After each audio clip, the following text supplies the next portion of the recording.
How you doing? I have the backup camera here.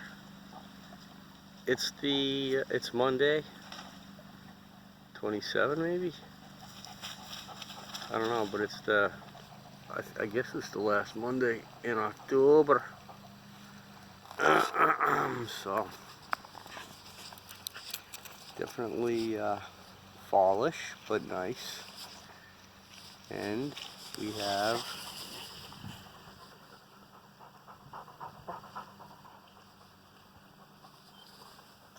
the usual rock ritual occurring. Definitely worried about stunted growth. But there are worse problems to have, I guess. Every rock is different, so it's a different experience. So the only really interesting thing that I learned today was that Agartha, as a civilization of people that comprised lots of people, millions of them, allegedly, potentially, they had two tongues, so they could speak two languages simultaneously. I don't really know what purpose that would serve or why that would be necessary. I guess you would need to throw chakras, or no, if you only still had one but you had two tongues. I don't know, I'm thinking out loud. But the other interesting thing I found about them as a race of divine beings is that whatever occurred with them, requiring them to be inner earth bound, apparently was 3200 BC. I believe that was the date that was used, or 3200 years ago, I forget which, but if it was 3200 BC, that would put a good timeline in place for getting them down to inner earth, getting some time to develop whatever. And I guess Agartha as a place was locatable proximity wise in the vicinity of Tibet and the Himalayas. And so all the deities that are associated with Hindu are kind of attached to Agartha. But so their descent, shall we call it, to inner earth, when you hear the news that Mount Everest used to be underwater, okay, go here. Mount Everest used to be underwater. The city of Sagada in the Philippines used to be underwater. And these are like high points on today's earth, and they used to be underwater. So if you just do a little rebalancing of material versus water on the planet, it's fairly easy to see how you could adjust the surface so that new areas were above ground. And that's what happened to get Agartha moved to where it's at right now. And it's far enough down so that they went in from Egypt to get there. Now, if it had sunk originally from Tibet, is it all the way inner earth, or is it a side shot? You know, you have to really do a good MRI picture of inner earth to see where this terrain is now and find out, you know, I guess once you got that, you can kind of do a geological, deductive reasoning almost as to how things get to where they were, or consequently where they are. So that was all interesting. There's a guy named Mr. Mythos, and he also goes by Athenian Gardens on YouTube, and the man is really smart. He's an anthropologist, advanced educated anthropologist, and he's really into what he does. He loves what he does. His information is awesome, and I don't see anybody like him on YouTube as far as being able to put it out there in topics that really resonate well with me and what I'm doing right now. So that's what I would say. As a spiritual person, you should be inquiring kind of how, you know, the bigger questions of what happened before the Garden of Eden, those kind of things. And you find out, because they're out there to learn. Abraham is just from Ur, that's all he is. There were things before Abraham, things before Adam, you know, as far as what was going around here on Earth, on Gaia, plenty of stories to tell. So it makes it that much more interesting. We're just consciousness inside these kind of body vessels. We have 60% ego that we're born with, which gives us a lot of independence to say, I got it. And that's really a separation from divinity at that point. But you're loved, so you're allowed to think that you got it. And you certainly learn in many ways that you thought you had it, but you missed it. And things happen, and you learn lessons, and you make corrections. And when you get on the corrective path, you find, at least I find, that I'm sort of thinking about it a lot. Not those specific words, but just along those lines. Like, what's on the news tonight, the 6 o'clock news? I don't care. I don't care.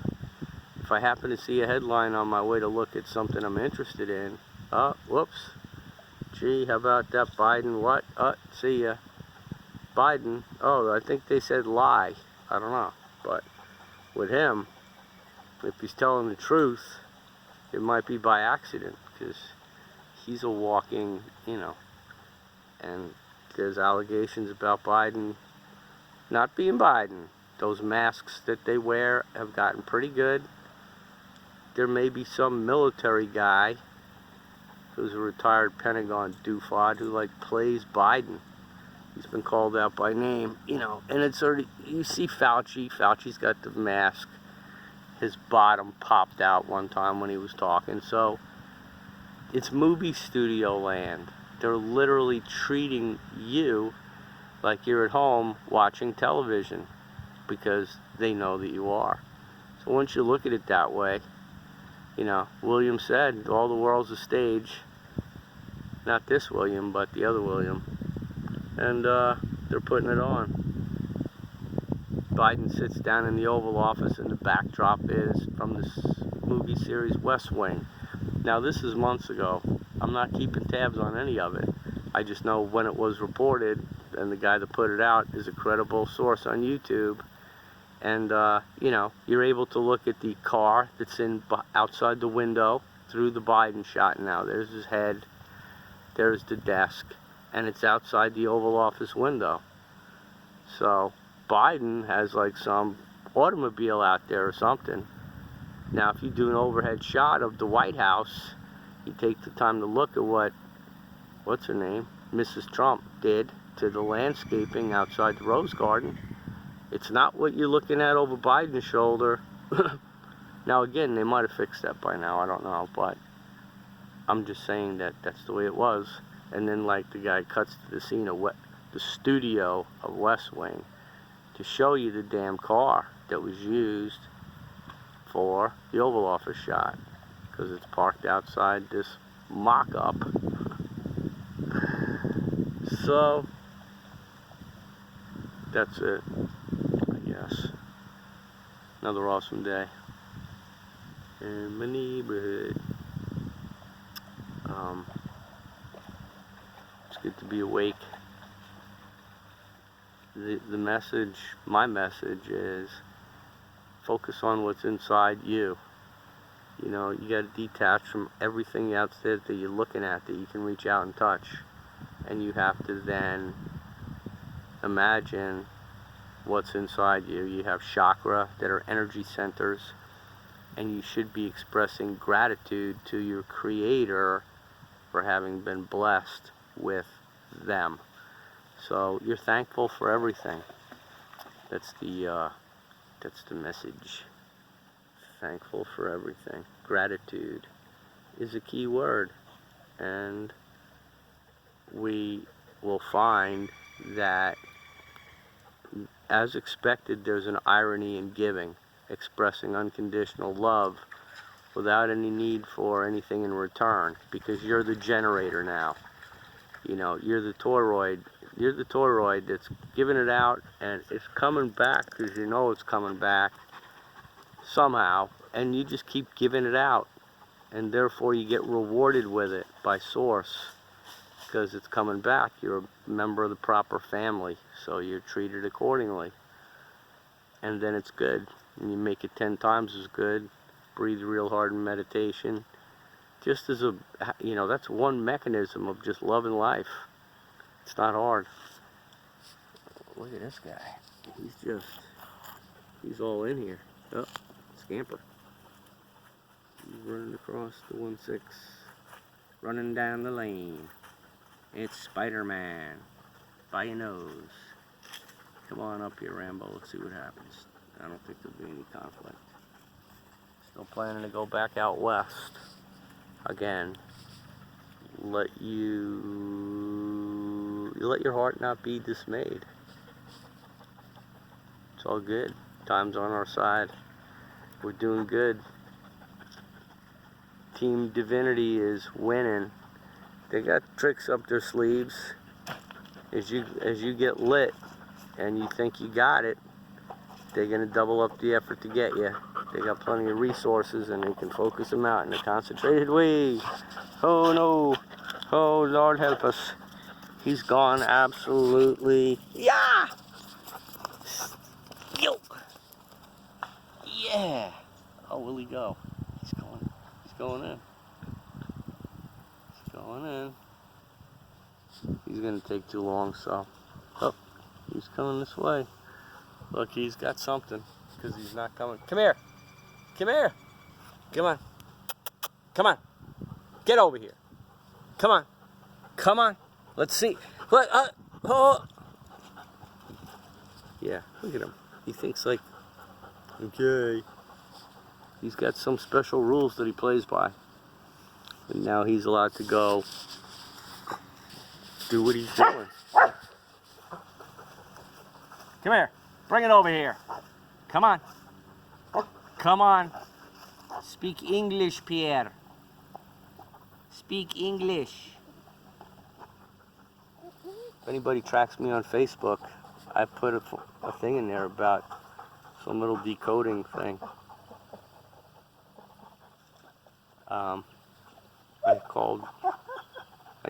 Well, at one point I had used the word D'Artagnan, so I know it rhymes with D'Artagnan. This language, Battanian, that's what it's called. Battanian, Battanian. And it is something up there in the esoteric world with Sanskrit and everything else. So you get that too, in the Babel of Hebrew. Hebrew was one of the columns, so it made the cut. Sanskrit was there. Letters they're calling Francis, so that looked French, but I didn't see a lot of letters that should have been there, so semi-interesting. And with that, yeah, come to me, come to me. Oh, this right here, for those interested, made in Belize, recovered. I did some modification today to ensure internal combustion was good, thereby exposing an ancient war wound that had to be glued up. Back in the day of the pre-halftime of the tribulation out west, it survived it. It's been recovered. It's operational right now as the Great War in Heaven goes on, and we're participating. Viewers, did you know you can participate in the Great War in Heaven? Anybody tell you that? It's called meditation. You have to be aware of, like, exactly what you're doing, who your opponent might be.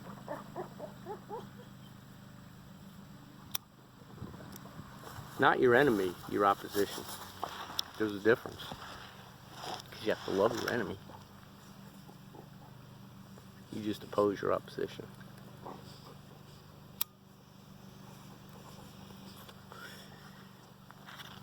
You love your opposition too, but you oppose them and what they're thinking. Because they're thinking about bad things, so you think about good things. Or both psyops. There's one a bad psyop and one a good psyop. Well, when the angels use the word psyop, they literally use the word thought, form, influence. So a thought is a form.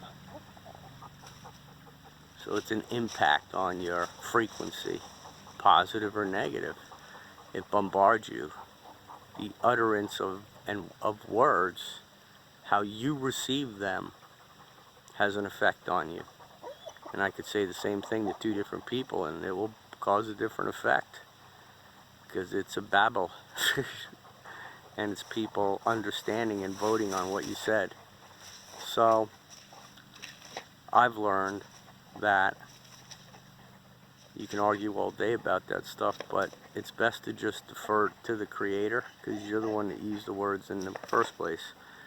For example, I'm going to come back to it because it was significant for me, the word nobody. You're telling somebody a story, trying to impress them, and you're articulating this person that used to be Sudi, and the person was just a client of Dolores Cannon. I mean, I'm just a nobody, and they and to call somebody a nobody is technical inaccuracy to the point of offending a person that you're trying to do an analogy with or for or on behalf of. So they lose the whole meaning to teach me, because I hope they weren't that damn insensitive, but you have to slow down when you talk. And instead of saying, oh, they were just a nobody, I mean, I was just a nobody. There in the line, I was a nobody. Well, wrong answer. You could have been anybody, but you're not a nobody, because nobody doesn't die. Actually, yeah, it gets heavy. Ask him. This is the kind of conversation you got to defer to Rambo on when you start talking about nobodies. He sees a body in these rocks, I guess. But, watch that's my Come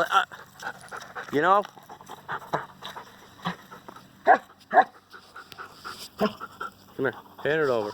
Let's see you splash. Come on, I want to make a splash. I'm going to be NASA, and that's a rocket. Come on, put it right here. Come on, I'm going to count to 5, 4, 3, 2, 1. Oh, I gotta get up. You're going in. No, I won't. I think I'm gonna get wet. You out of your cotton picking line. It's too nice out here. And I think that water's motherfucking gold. I'm gonna say that right here on national TV. Right here on the halftime report. Look at them. Well, you can't see them because you're looking at me. Alright, let's do one more. A token from near home base.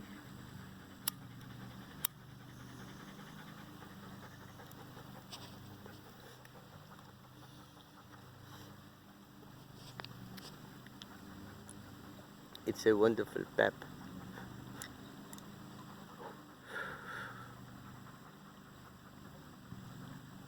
So, I'm just going to make a public acknowledgement right now in this public video that will be public when I make it. So if I said it to public, it'll be public. So I'd like to publicly say that there is a Buffalo woman who's my North guide, and I'm going to learn more about her. She's from the Pleiades, allegedly, according to the Sioux understanding. So there was a star in the Pleiades apparently that exploded. And I don't know when or what the name of the star was, but she was a surviving soul from that star and was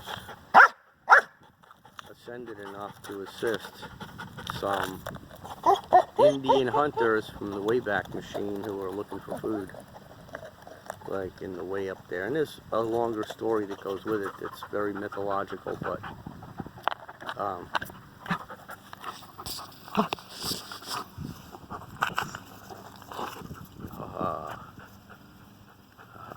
now, grasshopper.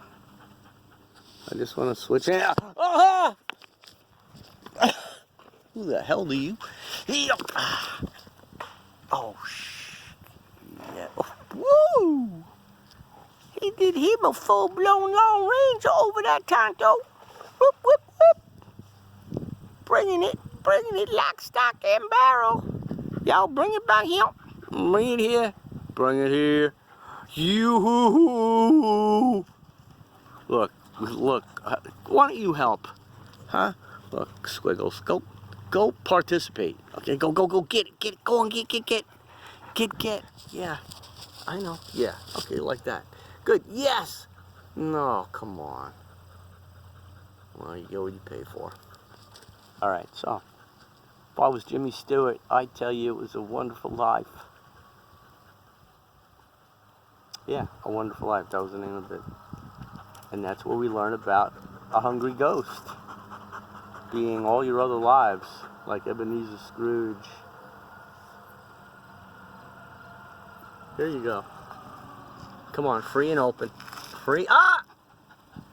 Okay. Bye. Bye. I love everybody. Bye.